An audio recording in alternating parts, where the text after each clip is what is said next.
حضرت خواجہ معین الدین چشتی اجمیری رحمۃ اللہ تعالی علیہ فرمانے لگے، مال اور مرتبہ یعنی عہدہ اور دولت یہ بڑے بھاری بت ہیں، اگر ان کا صحیح استعمال کیا جائے تو یہ رحمت ہیں، یہ کرم ہیں، یہ عطا ہیں، یہ فضل ہیں، لیکن فرمایا اگر کسی حرص کی وجہ سے، ہوس کی وجہ سے، ذاتیات کی وجہ سے ان دو چیزوں کو انسان ذاتی لالچ کی وجہ سے اختیار کرے تو فرمایا یہ بت ہیں، یہ آگے سے ہٹتے نہیں، یہ اللہ کی طرف جانے والے رستے میں رکاوٹ بن جاتے۔ الحمدللہ الذی ذی العزت والعلا والصلاة والسلام علی سید الانبیاء، اما بعد اعوذ باللہ من الشیطان الرجیم، بسم اللہ الرحمن الرحیم، الصلاة والسلام علیک یا سیدی یا رحمتا للعالمین وعلی آلک واصحابک یا سیدی یا خاتم النبیین، معین الملت والدین عطائے رسول ہند الولی غریب نواز حضرت خواجہ معین الدین چشتی رحمت اللہ تعالی علیہ۔ خواجہ صاحب رحمت اللہ علیہ نے بڑی بھرپور زندگی گزاری، آپ کی کچھ تعلیمات عرض کرنا چاہ رہا ہوں۔ خواجہ صاحب رحمت اللہ علیہ نے بڑے سخت ریاضتیں کی، مجاہدے کیے، دن بھر تبلیغ دین کا فریضہ سر انجام دیتے۔ خواجہ صاحب رحمت اللہ تعالی علیہ کے خلفاء فرماتے ہیں کہ خواجہ صاحب روزانہ اتنا لنگر پکواتے تھے، اتنا وسیع لنگر ہوتا تھا کہ جتنے مرضی لوگ شام تک آتے تھے لیکن وہ ختم نہیں ہوا کرتا تھا۔ لیکن اپنا حال یہ تھا کہ رات کی پکی ہوئی ایک روٹی لیتے تھے، اس کو پانی میں بھگو لیتے تھے، کچھ گھنٹے جب وہ بھگوئی رہتی تھی نرم ہو جاتی تھی، پھر اس کو تناول فرمایا کرتے تھے، اور فرماتے ہیں کہ جو کام کرتے ہم نے خواجہ صاحب کو سب سے کم دیکھا ہے وہ ہے کھانا کھاتے اور سوتے۔ یہ دو کام کرتے ہم نے انہیں بڑا کم دیکھا، اور زیادہ تر ان کا وقت عبادت میں، ریاضت میں، تلاوت میں گزرا کرتا تھا۔ 50 سال کا عرصہ انہوں نے اس طرح گزارا ہے کہ عشاء کے بعد تھوڑی دیر کے لیے، چند گھنٹوں کے لیے گھر تشریف لے جاتے تھے، پھر واپس لوٹتے تھے اور فجر تک مسجد میں عبادت کیا کرتے تھے۔ کئی دفعہ حضرت خواجہ اجمیر علیہ رحمہ پر وہ وقت بھی گزرا ہے کہ ایک دن میں 2 قرآن پاک ختم فرمایا کرتے ہیں، ایک دن میں 2 قرآن پاک، ایک قرآن پاک صبح میں ختم ہوا، ایک قرآن پاک رات میں ختم کر دیا۔ خواجہ صاحب علیہ رحمہ اس درد کے ساتھ تلاوت فرماتے تھے کہ لوگ کہتے ہیں کہ وہ تو بیدار رہتے ہی تھے، تلاوت سننے والے بھی آنکھیں کھول لیا کرتے تھے۔ خواجہ صاحب رحمت اللہ تعالیٰ لیکن نوافل کی کثرت کا کوئی اندازہ ہی نہ تھا۔ خواجہ صاحب کی ریاضتیں، مجاہدے، عبادتیں، یہ ساری چیزیں اپنی جگہ مسلمہ تھیں۔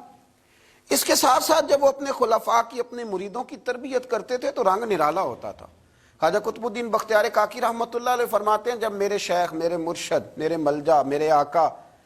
حضرت غریب نواز رحمت اللہ تعالیٰ علیہ مجھے دلی بھیجنے لگے تو میں نے عرض کی کہ حضور کچھ نصیحتیں فرما دیں، تو کہتے خواجہ صاحب نے مجھے 4 نصیحتیں فرمائیں، 4 باتوں کا درس ارشاد فرمایا۔ سب سے پہلے خواجہ صاحب نے فرمایا یاد رکھنا درویشی اس طرح کرنا کہ بادشاہی معلوم ہو، فقر اس طرح کا ہو کہ تم بادشاہ معلوم ہو۔ اور دوسرا خواجہ صاحب رحمت اللہ تعالی علیہ فرمانے لگے جب کوئی تیرے پاس آئے نا تو وہ خالی نہیں جانا چاہیے، بھوک لگی ہو تو اسے روٹی ملنی چاہیے، کپڑے کی ضرورت ہو تو اسے خیرات ملنی چاہیے، علم کا بھوکا ہو تو تیرے پاس قرآن و سنت کے دلائل کے انبار ہوں، اور اگر وہ درد لے کے آئے نا تو تیرے بھی آنسو ہونے چاہیے اور سامنے والے کو وہ آنسو ہی نصیب ہونے چاہیے۔ ہر ایک کو ہر شے دے کے بھیجنا، کوئی کمزوری نہ رہ جائے۔ اور تیسرے نمبر پہ فرمایا خوشی میں تو ساری دنیا ہی ہنستی ہے، جب خوشخبری آتی ہے تو سب ہی ہنستے ہیں، پر قطب الدین میرے ساتھ وعدہ کر سب سے زیادہ تیرے چہرے پر اس وقت مسرت ہونی چاہیے جب رب تجھے آزمائش میں ڈالے، سب سے زیادہ تیرے چہرے پر اس وقت مسکراہٹ ہونی چاہیے جب اللہ کریم تجھے کوئی آزمائش دے۔ یاد رکھنا دکھوں میں ہنستے رہنا، اس کی طرف سے آنے والی آزمائشوں کو اس کا تحفہ سمجھنا۔ قطب الدین یہ تیرا رنگ جب بنے گا تو پھر میں سمجھوں گا میں نے تربیت کی۔ اور چوتھے نمبر پہ فرمایا یاد رکھنا دشمنیاں نہ پالنا، بلکہ دشمنی کے جواب میں بھی دوستی پالنا، اس لیے کہ جو دشمنیاں پالتے ہیں وہاں بغض پیدا ہوتا ہے، اور جو دوستیاں پالتے ہیں ان کے دلوں میں اللہ محبت کی خوشبوئیں پھیلا دیا کرتا ہے۔ یہ انداز تربیت حضرت خواجہ اجمیر علیہ رحمہ کا، یہ انداز، اور فرماتے ہیں ہر آنے والے کے ساتھ ان کا انوکھا رویہ۔ خواجہ حمید الدین ناگوری رحمت اللہ علیہ فرماتے ہیں کہ میرا یہ حال تھا کہ میں بڑا خوبصورت تھا خواجہ صاحب کے پاس آنے سے پہلے، بہت سارے لوگ مجھ سے محبت کرتے تھے، تو جب میرے اندر کچھ تھوڑے سی حسن تھا، کچھ خوبصورتی تھی، تو میں اس سے آگاہ بھی تھا، میں سمجھتا تھا۔ کہتے ہیں جب حضرت خواجہ کی خدمت میں آیا، میں نے کہا حضور مرید کر لیں، تو کہتے ہیں کیا انداز تربیت تھا۔ فرمانے لگے جہاں پہلے ہی اتنے لوگ بستے ہوں وہاں معین الدین کیسے بسیرا کرے گا؟ اتنے لوگوں کی موجودگی میں کیسے آؤں گا میاں؟ پہلے اتنے بسائے ہوئے ہیں، سب کو نکال۔ تو حضرت خواجہ اجمیر علیہ رحمہ نے جب یہ کہا تو خواجہ حمید الدین ناگوری رحمۃ اللہ علیہ اٹھ کے قدموں میں بیٹھ گئے، کہنے لگے حضور سارا زمانہ میرے پیچھے بھاگتا ہے، پر اس طرف بھی تو غور فرمائے نا، میں اگر بھاگا ہوں تو معین الدین اجمیری کے پیچھے بھاگا ہوں، حضور مہربانی فرمائیں۔ خواجہ اجمیر نے بیعت فرمایا، جب اٹھ کے باہر نکلے نا تو ایک شخص کہنے لگا حضور یہ نوجوان ہے، میں اس کو جانتا ہوں، اس طرح کے نوجوان یوں ہی ہوتے ہیں۔ فرمایا اچھا تو جانتا ہے نا، پر معین الدین کا بننے سے پہلے جانتا تھا، اب یہ میرا بن گیا، اگر جاننا ہوا نا تو ذرا جا گلی میں کچھ لوگوں سے بات کر رہا ہے، دیکھ لے کیا بات ہو رہی ہے۔ خواجہ حمید الدین باہر نکلے تو پرانے یار ملنے آ گئے، انہوں نے کہا چلو، آپ فرمانے لگے میاں اب نہیں جانا، اب دو گلیاں یاد کرنی ہیں، ایک جو شیخ کے گھر جاتی ہے اور دوسری جو واپس آتی ہے، اب دوبارہ بھائی کہیں بھی نہیں جانا۔ نے کہا جناب وہ فلاں بھی بلا رہا ہے، تو خواجہ حمید الدین صاحب نے کوئی بڑا ہی جملہ بول دیا، فرمانے لگے وہ بلا رہا ہے تو کیا ہوا، اب تو جنت کی حور بھی بلائے گی تو نہیں جانا، اب نہیں جانا، اب میں نے تربیت لے لی ہے، اب میں نے فیض لے لیا ہے، اب میں نے ادھر ہی توجہ رکھنی ہے جہاں کا میں ہو گیا ہوں۔ ایک در پھڑیے محکم پھڑیے، پھر ایک دئی ہو کے مریے، یک در گیر تے محکم گیر۔ یہ جگہ جگہ جانے کا کیا مطلب؟ یہ تربیت ہے، یہ انداز ہے، یہ معیار اور یہ سٹیٹس خواجہ صاحب نے اپنے مریدوں کو سکھایا۔ اتنی عبادت ہے، اتنی ریاضت ہے، اتنی تربیت ہے، پھر بھی رو پڑے ہیں، پھر بھی بڑھاپا آیا ہے تو تڑپ اٹھے، پھر بھی چند خلفاء کو قریب بلایا ہے۔ تو حضرت معین الدین کہنے لگے میرے لیے دعا کرو، تو کہا حضور 90 سال کے قریب عمر ہو گئی، زندگی بھر آپ کو وضو میں دیکھا حضور، زندگی بھر سجدے میں دیکھا، زندگی بھر رعنائی میں دیکھا، تبلیغ میں دیکھا، خدمت میں دیکھا، لوگوں کو کھلاتے دیکھا، گھر کے اندر سے لے کر باہر تک ہم نے آپ کو دوسروں کا سوچتے ہی دیکھا، آپ نے تو اپنے لیے سوچے کچھ نہیں، تو روتے کیوں ہے، دعا کیوں کراتے ہیں؟ فرمانے لگے یار زندگی پوری عمل کیے ہیں، لیکن میرے لیے دعا کرنا، کہیں ایسا نہ ہو کہ اعمال کی گٹھڑی لے کر جب رب کی بارگاہ میں جاؤں تو مالک کہے کہ عمل تو بڑے ہیں پر میرے لائق کوئی بھی نہیں، بڑے عمل ہیں پر میرے لائق کوئی ہے تو بتا۔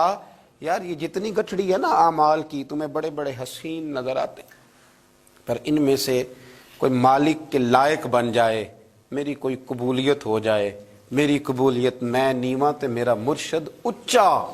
تے میں اچیاں دے سنگ لائی، تے صدقے جاواں انہاں اچیاں تو جنہاں نیویں نال نبھائی۔ دعا کرو، اللہ کی بارگاہ میں التجا کرو کہ میری قبولیت ہو جائے۔ انما یخشی اللہ من عبادہ العلماء، قرآن مجید نے کہا کہ اللہ کے بندوں میں سے جو عالم ہوتے ہیں ان میں خشیت ہوتی ہے، ان میں خوف ہوتا ہے، وہ چونکہ جانتے زیادہ ہیں تو وہ ڈرتے بھی زیادہ ہیں،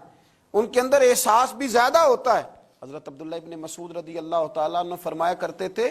کثرت کلام کرنے والا تو عالم نہیں ہوتا،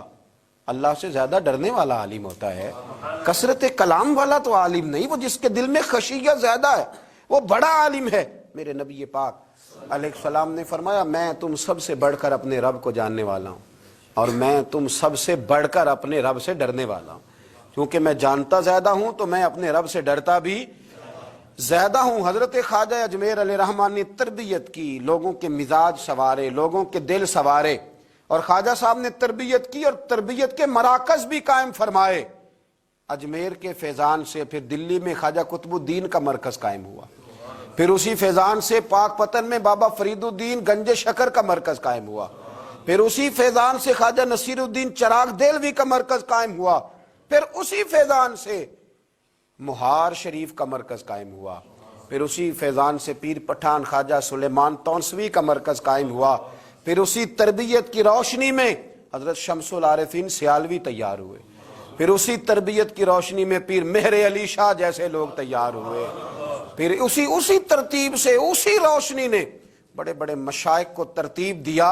اس لیے کہ وہ مرتب کرنے والے تھے، وہ ترتیب دینے والے تھے، وہ کام کرنے والے تھے۔ بنگلے کوٹھیاں جائیدادیں مکان اور گاڑیوں کے ساتھ لوگوں کے سامنے نمودار نہیں ہوئے، وہ ہوئے تو اپنے تربیت یافتہ خلفاء کے ساتھ نمودار ہوئے، انہوں نے تربیت کی، مراکز بنائے۔ دعا کریں اللہ تعالی ہمیں تعلیمات پر عمل کی توفیق عطا فرمائے، نقش قدم چلنے کی توفیق عطا فرمائے۔ آخر دعوانا ان الحمدللہ۔